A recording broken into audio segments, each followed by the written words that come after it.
lugares onde a evolução decidiu criar gigantes para sobreviver. Mulheres com mais de 80 anos que vivem debaixo d'água como se fossem peixes. E um povo inteiro protegido de ataques cardíacos há séculos, graças ao sangue de um único homem. Este é o mundo sem censura.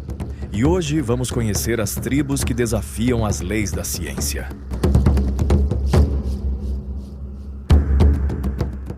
Número 10. Os Pingelapéses, seres humanos que enxergam na escuridão total. No meio do Oceano Pacífico, a mais de 1000 quilômetros de qualquer cidade, existe um minúsculo atol chamado Pingelap. Apenas 3 quilômetros quadrados de terra, cercados por recifes e águas turquesa por todos os lados. E nesse minúsculo pedaço de terra, vive um dos fenômenos genéticos mais extraordinários já documentados em um ser humano. Entre 5% e 10% da população de Pingelap não enxerga nenhuma cor, nem vermelho, nem verde, nem azul. Seu mundo inteiro é uma escala de cinzas, brancos e pretos, para entender o quão estranho isso é. No resto do planeta, essa condição, chamada acromatopsia congênita completa, ocorre em aproximadamente uma pessoa em cada 30.000. Em Pingelap, ocorre em uma em cada 10. É a maior concentração já registrada dessa condição em toda a história da medicina. E a origem de tudo isso não é um mistério. Está registrada com precisão na história da ilha. Em 1775, um tufão devastador arrasou Pingelap. As ondas e o vento mataram mais de 90% da população. De todos os habitantes da ilha, menos de 30 pessoas sobreviveram. Entre esses sobreviventes estava o chefe da ilha, o Narnwarki. E esse homem era portador de um gene recessivo para a acromatopsia. Ninguém sabia disso na época. Ninguém poderia saber. Quando a ilha teve que ser reconstruída a partir de apenas 30 pessoas, cada nova geração se casou inevitavelmente com descendentes desse mesmo grupo reduzido de sobreviventes. E o gene que o chefe carregava em seu corpo, adormecido por gerações, começou a aparecer repetidamente em seus descendentes. É o que os geneticistas chamam de efeito fundador. Quando uma população descende de um grupo tão pequeno que um único gene, presente em uma única pessoa, pode acabar definindo toda uma comunidade gerações depois. 250 anos após aquele tufão, o gene do chefe Narnwarki continua vivo em centenas de seus descendentes. Mas o que torna Pingelap algo verdadeiramente único não é apenas o que seus habitantes perderam, é o que ganharam em troca. Pessoas com acromatopsia não possuem cones funcionais, as células do olho responsáveis por processar a cor e funcionar sob luz intensa. Isso significa que durante o dia, sob o sol tropical do Pacífico, sua visão é praticamente inútil. Ofuscamento total, dor, quase cegueira funcional. É por isso que os habitantes de Pingelap, que têm essa condição, usam óculos escuros extremos, mesmo em ambientes fechados, e evitam sair nas horas de maior luminosidade. Mas, quando a noite cai, acontece algo que nenhum olho humano normal consegue reproduzir. Sem os cones para interferir, seus bastonetes, as células responsáveis pela visão no escuro, funcionam com uma pureza e uma sensibilidade que nenhum outro ser humano no planeta possui. Eles enxergam na escuridão quase total com um nível de detalhes que qualquer pessoa com visão de cor normal descreveria como impossível. Os pescadores de Pingelap com essa condição são, segundo os próprios habitantes da ilha, os melhores pescadores noturnos de toda a comunidade. Eles enxergam os peixes na água escura, onde qualquer outro olho humano veria apenas escuridão absoluta. Eles perderam as cores do mundo inteiro e, em troca, ganharam um mundo que o resto de nós nem sequer sabe que existe. O caso de Pingelap foi estudado a fundo pelo neurologista Oliver Sacks, um dos cientistas mais respeitados no estudo do cérebro humano, que viajou pessoalmente até a ilha e escreveu um livro inteiro sobre o que encontrou lá. A Ilha dos Cegos para as Cores. Sachs descreveu Pingelap não como uma tragédia genética, mas como uma janela para uma forma completamente diferente de vivenciar o mundo visual. Você gostaria de poder ver tudo na escuridão? Adoraríamos ler sua resposta. Mas se você acha que perder a percepção das cores em troca de enxergar no escuro é extraordinário, espere conhecer o próximo povo. Pois, não muito longe dali, em outro canto do planeta, a ciência descobriu um grupo de pessoas protegidas de um dos maiores assassinos do mundo moderno, graças ao sangue de um único homem que viveu há mais de 200 anos. Número 9. Os Sardos do Interior. A cidade onde os homens vivem mais de 100 anos. No centro da Sardenha, em um punhado de vilarejos nas montanhas onde as estradas se estreitam e as casas de pedra permanecem inalteradas há séculos, existe uma das maiores concentrações de centenários de todo o planeta. E há algo nessas aldeias que vem deixando a comunidade científica perplexa há décadas. Em todo o mundo, sem exceção, as mulheres vivem mais do que os homens. É uma das regras mais constantes da biologia humana. Aqui não. Nesta região da Sardenha, os homens chegam aos 100 anos praticamente na mesma proporção que as mulheres, algo que não ocorre em nenhum outro lugar documentado do planeta. Os pesquisadores que vieram estudar o fenômeno descobriram que não se tratava de um acaso, nem de uma anomalia estatística passageira. Era genética de verdade, transmitida ao longo de gerações dentro de uma população que, devido ao isolamento geográfico das montanhas, quase não havia se misturado com o exterior durante séculos. Eles identificaram um haplótipo específico, uma combinação concreta de variantes genéticas, presente nessa região com uma frequência muito maior do que em qualquer outra parte da Itália ou do mundo. Mas a genética por si só não explica tudo o que ocorre aqui. Os cientistas identificaram um segundo fator, tão importante quanto o primeiro: o respeito absoluto pelos idosos dentro da estrutura social. Nessas comunidades, envelhecer não é sinônimo de perder valor. É exatamente o contrário. Um idoso de 100 anos continua sendo consultado, continua tendo um papel ativo na família e na comunidade, continua caminhando todos os dias pelas mesmas encostas íngremes que percorreu durante toda a sua vida. Não existe o isolamento social que, no resto do mundo, acelera o deterioramento físico e mental na velhice. Essa região acabou dando nome a um conceito que hoje é estudado em universidades do mundo todo: as zonas azuis, lugares onde a expectativa de vida supera amplamente a média global. A Sardenha foi a primeira zona azul já identificada, e continua sendo, décadas depois, a única onde esse privilégio da longevidade extrema não faz distinção entre homens e mulheres. Você acha que é a genética ou o estilo de vida que nos faz viver mais? Deixe sua opinião nos comentários. Mas se você acha que viver 100 anos nas montanhas da Sardenha é extraordinário, a próxima vila desta lista levou a sobrevivência a uma altitude que, literalmente, deveria matar qualquer outro ser humano em questão de horas. Número 8. Os Sherpas. Eles escalam as montanhas mais altas onde você nem conseguiria respirar. Por mais de um século, sempre que um alpinista ocidental conseguia chegar ao cume do Everest ou de qualquer outra montanha do Himalaia, o mundo inteiro celebrava seu nome. Os jornais falavam dele, os livros de história o registravam. Mas há algo que quase ninguém sabe e que muda completamente essa versão da história. Ao lado de cada um desses alpinistas famosos, havia sempre um ou vários Sherpas. E esses Sherpas não se limitavam a acompanhar. Carregavam nas costas os cilindros de oxigênio, que pesam vários quilos cada um, as barracas, a comida, as cordas e todo o material necessário para que o resto da equipe pudesse avançar.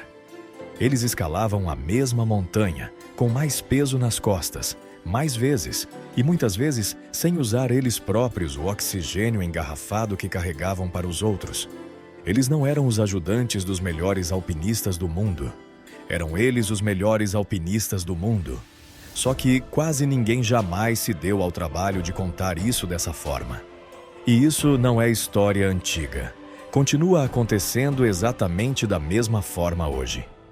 Para grande parte das famílias Sherpas do Himalaia, servir de guia e carregar material em expedições de alta montanha continua sendo, geração após geração, a principal forma de ganhar a vida.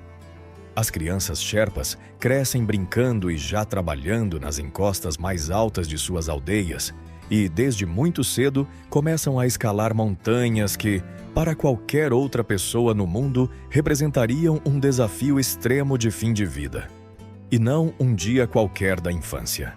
E a razão pela qual conseguem fazer isso não é apenas o costume.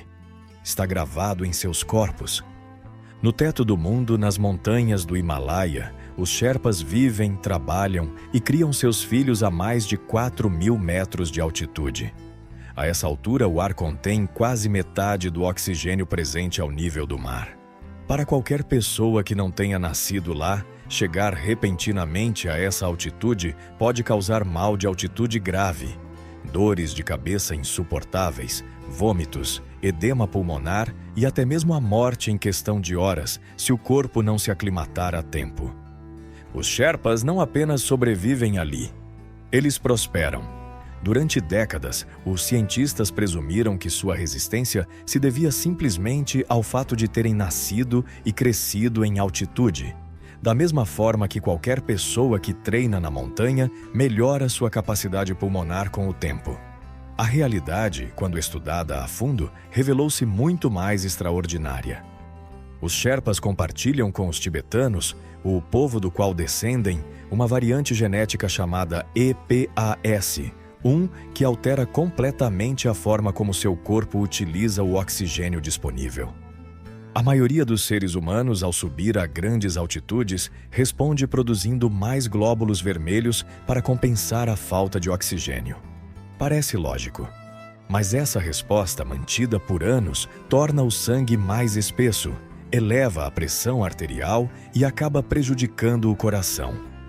Os Sherpas, por outro lado, não seguem esse caminho. Seu corpo, graças ao EPAS, consegue transportar o oxigênio de forma mais eficiente sem a necessidade de engrossar o sangue. Literalmente, eles respiram melhor com menos, sem pagar o preço que qualquer outro ser humano pagaria. E a origem desse gene é ainda mais surpreendente do que o próprio gene. Os pesquisadores rastrearam o EPAS até os denisovanos, uma espécie humana extinta há dezenas de milhares de anos, aparentada com os neandertais. Os Sherpas de hoje carregam em seu sangue um fragmento de DNA, herdado de outra espécie humana que já não existe em nenhum outro lugar do planeta com essa frequência. Para comprovar que isso era genético e não simplesmente uma questão de morar ali, os cientistas estudaram gerações de chineses Han que passaram toda a vida estabelecidos no Tibete, alguns com avós e bisavós já nascidos no Planalto. O resultado foi claro. Mesmo após gerações inteiras vivendo na mesma altitude, os Han não desenvolveram a eficiência no uso de oxigênio que os Sherpas e os tibetanos possuem naturalmente. O corpo não se adapta com o tempo. O gene é herdado ou simplesmente não se possui. E há mais uma coisa. Em 2017, pesquisadores da Universidade de Cambridge descobriram que, em grandes altitudes, o músculo de um Sherpa queima gordura como principal fonte de energia, em vez de glicogênio. Um processo muito mais eficiente em termos de consumo de oxigênio. Essa é a verdadeira razão pela qual, há mais de um século, toda a expedição ocidental aos picos mais altos do mundo depende de um Sherpa ao seu lado. Não apenas para carregar o peso. Porque o corpo deles faz, sem esforço aparente, o que o corpo de qualquer outro ser humano não consegue fazer nem mesmo com anos de treinamento. Como você viu, durante um século, o mundo aplaudiu o alpinista errado. Você acha que eles deveriam ser os alpinistas mais famosos? Conte-nos o que você acha nos comentários. Mas se você acha que esticar o corpo em direção ao céu ou adaptá-lo ao ar mais rarefeito do planeta é extraordinário, o próximo povo desta lista demonstra que a evolução não atua apenas nos pulmões. Ela também atua na própria altura de todo o corpo, criando gigantes bem no coração da África. Número 7. Os Dinka e os Nuer. A natureza os tornou gigantes para sobreviver ao calor. No sul do Sudão, em uma das regiões mais quentes e úmidas de todo o continente africano, vivem dois povos que estão entre os seres humanos mais altos já medidos na história da ciência: os Dinka e os Nuer. Homens que frequentemente ultrapassam 1,90 metros de altura, com membros tão longos e finos que parecem esculpidos para um propósito muito específico. Durante anos, os cientistas ocidentais que documentaram pela primeira vez sua altura presumiram que se tratava de uma questão de dieta, de uma alimentação especialmente rica que favorecesse o crescimento. A realidade acabou sendo exatamente o contrário. Estudos antropométricos posteriores descobriram algo que não se encaixava nessa teoria. Os Dinka e os Nuer atingem essas alturas extraordinárias, mesmo em períodos de ingestão calórica muito baixa, em comunidades onde a comida é escassa durante boa parte do ano. Se a altura fosse resultado de uma boa alimentação, ela deveria desaparecer nos anos de fome. Mas não desaparece. Ela está no corpo desde antes do nascimento. A explicação real tem um nome na biologia: a regra de Bergman e Allen. É um princípio que se aplica a todo o reino animal, não apenas aos seres humanos. Em climas quentes, os corpos alongados e delgados, com maior superfície de pele em relação ao seu volume total, dissipam o calor com muito mais eficiência do que os corpos compactos. É a mesma razão pela qual um elefante africano da savana tem orelhas enormes que funcionam como radiadores naturais, ou pela qual as girafas, que compartilham o mesmo tipo de habitat que os Dinka e os Nuer, desenvolveram aquele pescoço e aquelas pernas intermináveis. A natureza, nas planícies quentes da África, há milhões de anos vem favorecendo exatamente a mesma solução, seja em um ser humano, em um elefante ou em uma girafa. Geração após geração, ao longo de séculos, os corpos que melhor dissipavam o calor sobreviviam com mais facilidade ao calor extremo e às doenças associadas ao superaquecimento corporal. E foram esses corpos que se reproduziram e transmitiram sua altura aos descendentes. Não é uma escolha, não é um acaso. É a evolução atuando exatamente da mesma forma em um ser humano e em um animal, dentro do mesmo ecossistema extremo. Mas a evolução nem sempre escolhe corpos grandes para sobreviver. No mesmo continente africano, a poucos quilômetros da aldeia dos Dinka, a natureza tinha um plano completamente diferente para o próximo povo desta lista. Número 6. Os pigmeus Baka. O povo que a floresta fez pequeno para sobreviver. Nas densas florestas da África Central, onde as árvores bloqueiam quase completamente a luz do sol, vivem os Baka, um dos povos mais baixos de todo o planeta. Um adulto Baka mede, em média, entre 150 e 155 centímetros. E há apenas algumas centenas de quilômetros de onde os Dinka e os Nuer chegam a quase 2 metros de altura, a natureza decidiu fazer exatamente o contrário. Por muito tempo, acreditou-se que essa estatura fosse simplesmente resultado da desnutrição. A ciência provou que isso estava errado. Estudos genéticos revelaram que os bebês Baka nascem com um tamanho completamente normal, assim como qualquer outro recém-nascido do mundo. A mudança ocorre na puberdade. Nesse momento, quando o corpo de qualquer adolescente passa pelo surto de crescimento que o leva à sua altura adulta, o corpo dos Baka simplesmente desacelera. Os pesquisadores identificaram níveis muito baixos de um fator de crescimento chamado IGF, durante esses anos decisivos. Não se trata de uma deficiência. É uma desativação genética deliberada, estabelecida pela evolução após milhares de anos de seleção natural na selva. E a razão faz sentido assim que se compreende o ambiente. Na selva, a comida nem sempre é abundante nem previsível. Um corpo pequeno precisa de muito menos calorias totais para sobreviver do que um corpo grande. Em um lugar onde a fome pode chegar sem aviso prévio, ser pequeno não é uma limitação. É uma vantagem de sobrevivência. E eles não são os únicos. A mesma floresta que moldou os Baka também moldou elefantes pigmeus, búfalos pigmeus e hipopótamos pigmeus, todos notavelmente menores do que seus parentes de outros ecossistemas africanos. A mesma regra que alongou os Dinka na savana quente encolheu os Baka na densa floresta. Duas soluções evolutivas completamente opostas, no mesmo continente, resolvendo o mesmo problema. Sobreviver com o que o ambiente realmente oferece.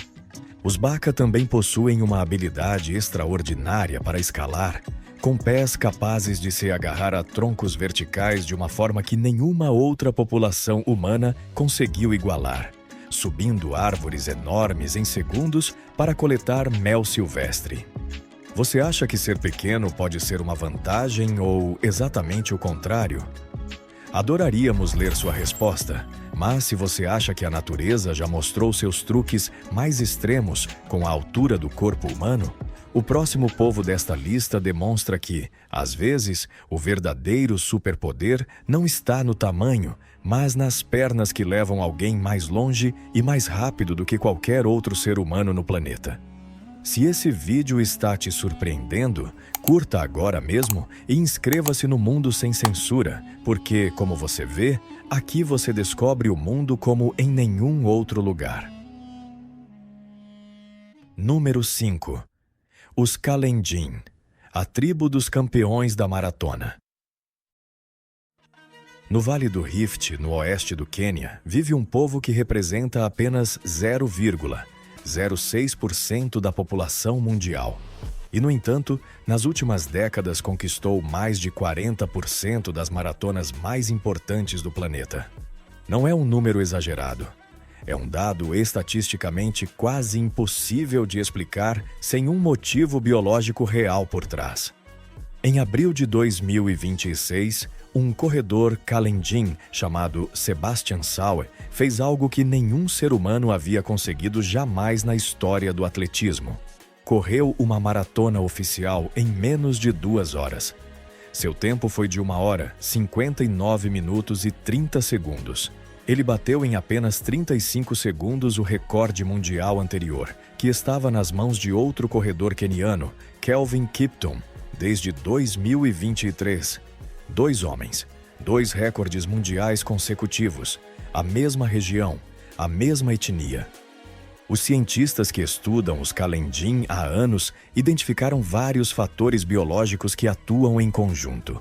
O primeiro está nas pernas. Eles têm membros inferiores extremamente longos e finos, com muito pouca massa muscular abaixo do joelho. Cada perna funciona como um pêndulo, e quanto menos peso houver na extremidade desse pêndulo, menos energia é necessária para movê-lo milhares de vezes seguidas ao longo de mais de 40 quilômetros. O segundo fator é a altitude.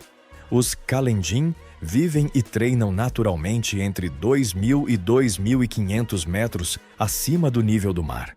Nessa altitude, o corpo produz mais glóbulos vermelhos para compensar a falta de oxigênio. Exatamente o mesmo mecanismo que possibilita a resistência dos Sherpas e dos tibetanos no Himalaia, mas aplicado aqui à corrida em vez da escalada.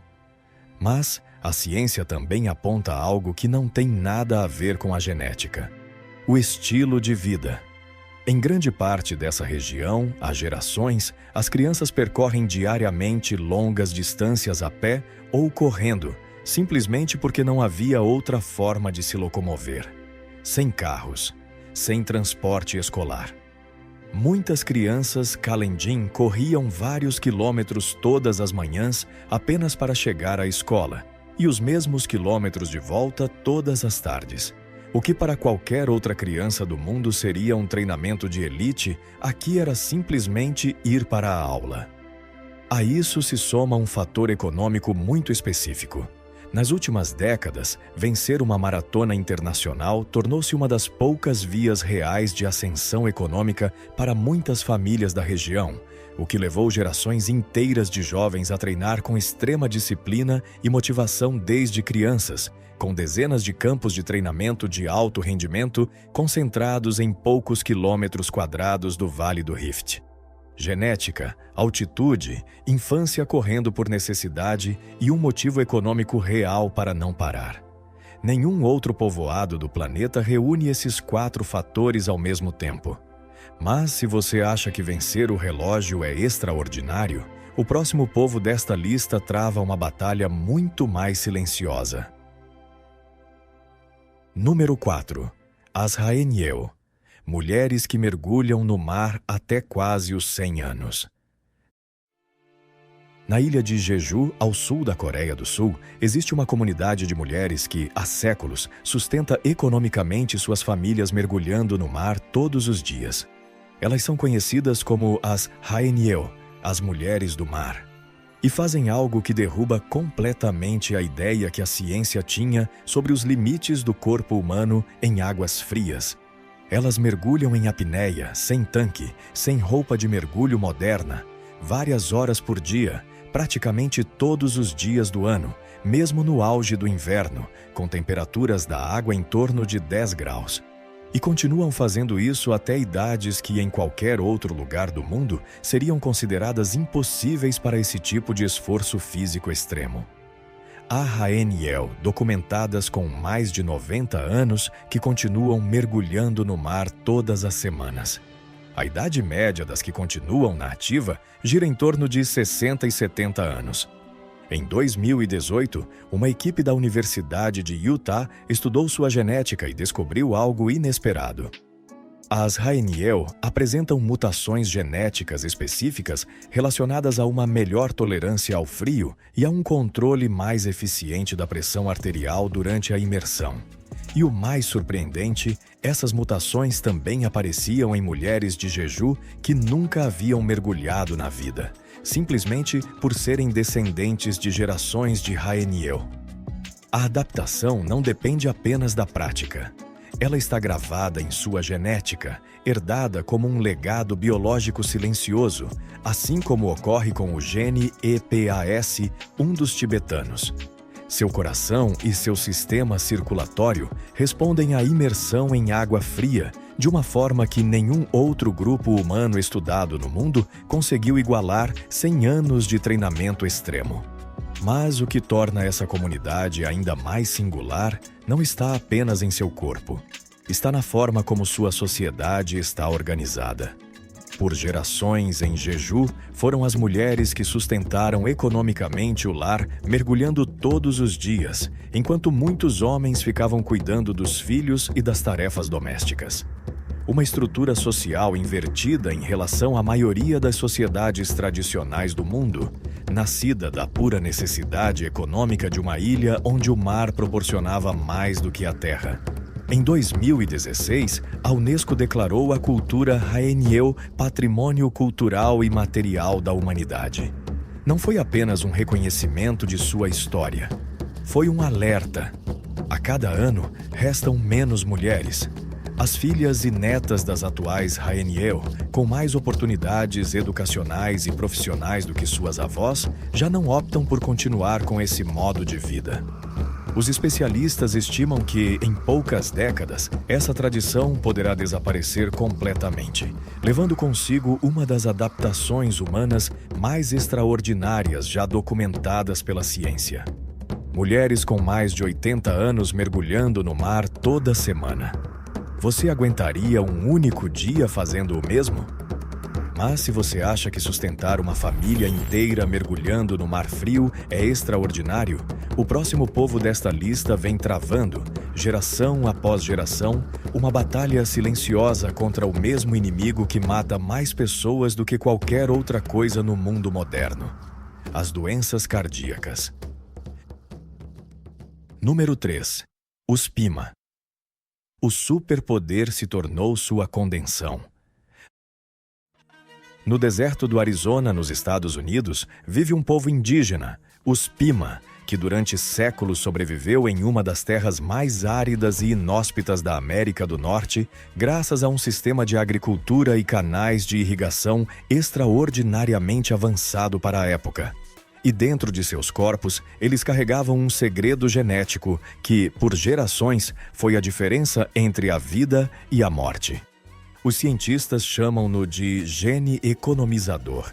Trata-se de uma variante genética que permite ao corpo armazenar gordura de forma muito mais eficiente do que a média humana, aproveitando ao máximo cada caloria disponível. Durante séculos de secas, safras ruins e fomes periódicas, esse gene foi, literalmente, um superpoder de sobrevivência. Os corpos que melhor armazenavam energia sobreviviam aos períodos de escassez. Os que não conseguiam não chegavam a se reproduzir. A evolução havia encontrado uma maneira de os Pima sobreviverem com muito pouca comida, algo que nenhum outro povo do mundo precisava da mesma forma. E por isso, geração após geração, esse gene foi se tornando cada vez mais comum entre eles, até atingir uma frequência que nenhum outro grupo humano estudado chegou a ter. Mas, no século XX, ocorreu algo que nenhum processo evolutivo poderia ter previsto. A dieta tradicional dos Pima, baseada em suas próprias colheitas, água e alimentos escassos, porém constantes, foi substituída em apenas algumas décadas pela dieta industrial moderna. Açúcar refinado, farinhas processadas, alimentos disponíveis o ano todo, sem nenhum período de escassez. O mesmo gene que, durante séculos, os havia salvado da morte por inanição, tornou-se, da noite para o dia, biologicamente falando, uma sentença.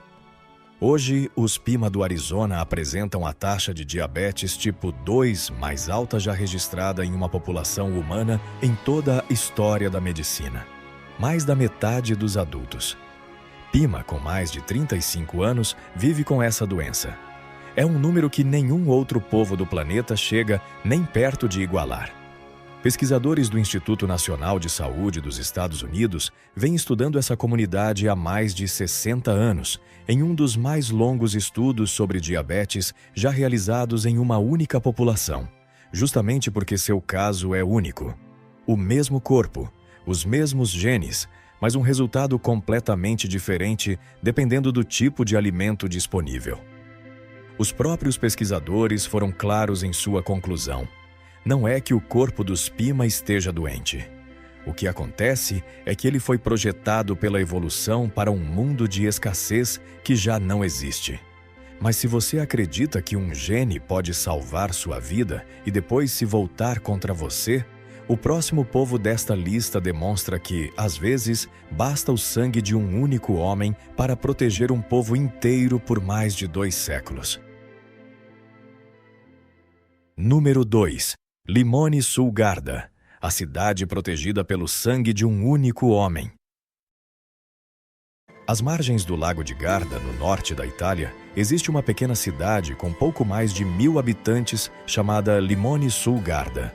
À primeira vista é uma vila italiana comum, com casas de pedra e limoeiros à beira da água. Mas, no corpo de muitos de seus moradores, circula uma das mutações genéticas mais extraordinárias já descobertas pela medicina moderna. Em 1979, um médico italiano que realizava exames de rotina na região encontrou algo que não se encaixava em nada conhecido até então. Um grupo de moradores de Limone apresentava níveis extremamente baixos de colesterol bom, um dado que, em qualquer outra pessoa, seria motivo de alarme imediato. E, no entanto, essas mesmas pessoas apresentavam artérias limpas, sem nenhum sinal da arteriosclerose que esse perfil deveria ter causado. Elas estavam protegidas contra infartos, justamente por algo que, em teoria, deveria tê-las condenado. Os pesquisadores identificaram a causa. Uma mutação única no mundo, batizada de apolipoproteína A, 1 milano. Essa proteína atua dentro do corpo quase como um detergente biológico, capaz de extrair o colesterol depositado nas paredes das artérias e transportá-lo para fora do sistema circulatório, com uma eficácia que nenhum medicamento desenvolvido até hoje conseguiu igualar completamente. E o mais extraordinário de tudo não foi a descoberta da mutação em si, foi rastrear sua origem. Os geneticistas reconstruíram a árvore genealógica de todos os portadores e chegaram a um único ancestral comum. Um homem chamado Giovanni Pomarelli, nascido em Limone sul Garda no final do século XVIII. Todos os portadores atuais dessa mutação em todo o mundo descendem dele. Não de uma tribo, não de uma região extensa, de uma única pessoa em um único vilarejo há mais de 200 anos. A comunidade científica e farmacêutica internacional vem estudando essa mutação há décadas com um objetivo muito específico: sintetizá-la em laboratório para criar um medicamento capaz de reproduzir em qualquer pessoa do mundo a mesma proteção que os descendentes de Giovanni Pomarelli carregam naturalmente no sangue há gerações. Você gostaria de ter esse gene que protege contra o infarto? Contem para a gente nos comentários. E chegamos ao final desta lista. A tribo que prometemos no início deste vídeo. Aquela que não só enxerga debaixo d'água melhor do que qualquer outro ser humano no planeta, mas também aguenta lá embaixo por minutos inteiros, como se o mar a tivesse criado propositalmente. Número 1. Os Bajau.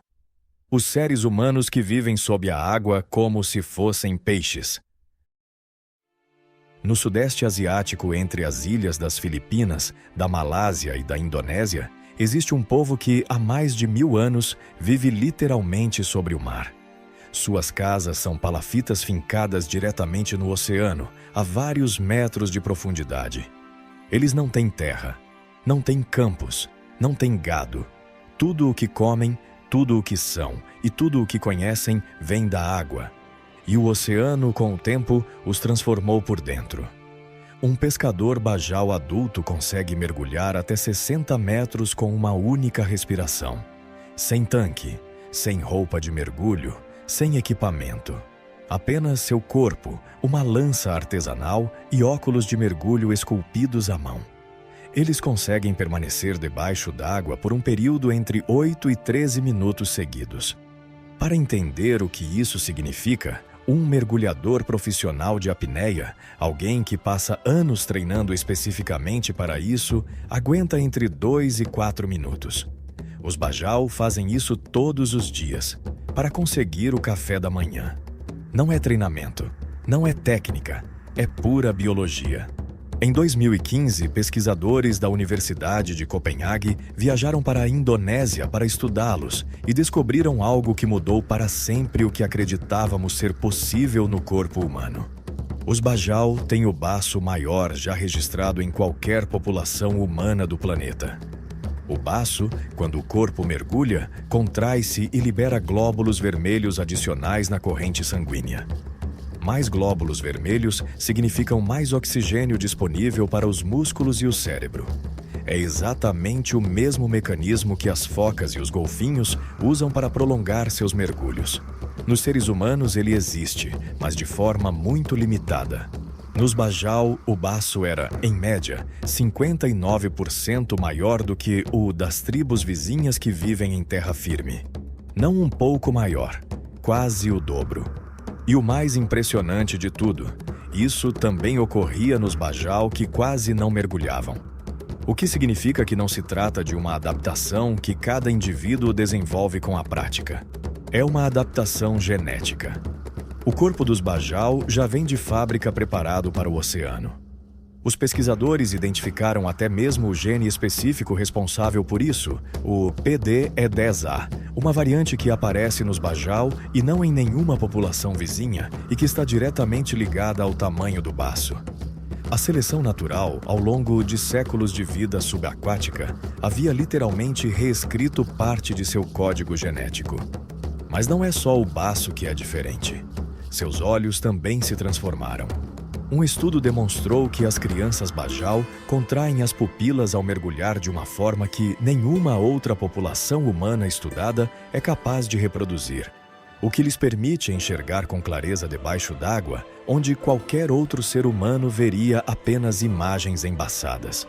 Os cientistas acreditam que essa adaptação se desenvolveu porque gerações inteiras de crianças Bajau aprenderam a enxergar debaixo d'água antes mesmo de aprender a andar em terra firme. Além disso, sua tolerância ao dióxido de carbono é notavelmente superior à média humana.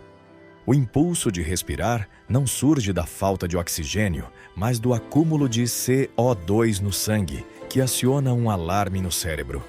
Nos Bajau, esse alarme soa mais tarde. Seu coração, além disso, desacelera ao mergulhar a níveis que, em qualquer outra pessoa, seriam considerados clinicamente perigosos. Para eles, é simplesmente o ritmo normal debaixo d'água. As crianças Bajau aprendem a nadar antes mesmo de aprender a andar. Aos 8 anos, já mergulham sozinhas. Aos 10, muitas ultrapassam os 20 metros de profundidade sem ajuda.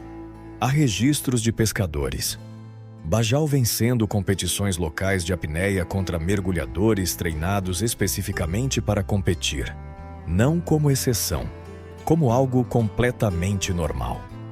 Alguns idosos, após décadas de mergulhos diários, optam por um procedimento tradicional para aliviar a pressão que se acumula nas profundezas. O desconforto dura alguns dias, o benefício dura o resto da vida. Hoje, no entanto, algo preocupante está ocorrendo.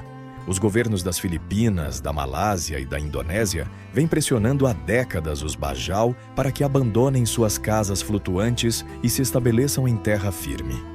Muitos já o fizeram, e os cientistas estão observando algo que não esperavam.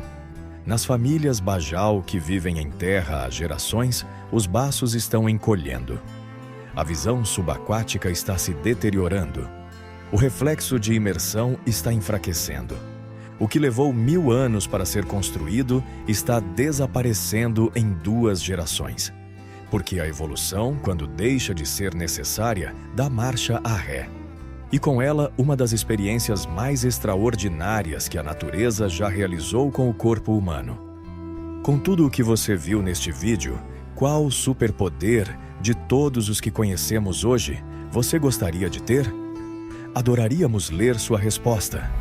E se este vídeo fez você ver o mundo com outros olhos, curta e inscreva-se no Mundo Sem Censura, porque aqui você descobre o mundo como em nenhum outro lugar. E isso não termina aqui. Se essas tribos deixaram você sem palavras, o próximo vídeo vai fazer isso de novo. Porque no mundo existem povos que o homem moderno nem sequer sabe que ainda existem.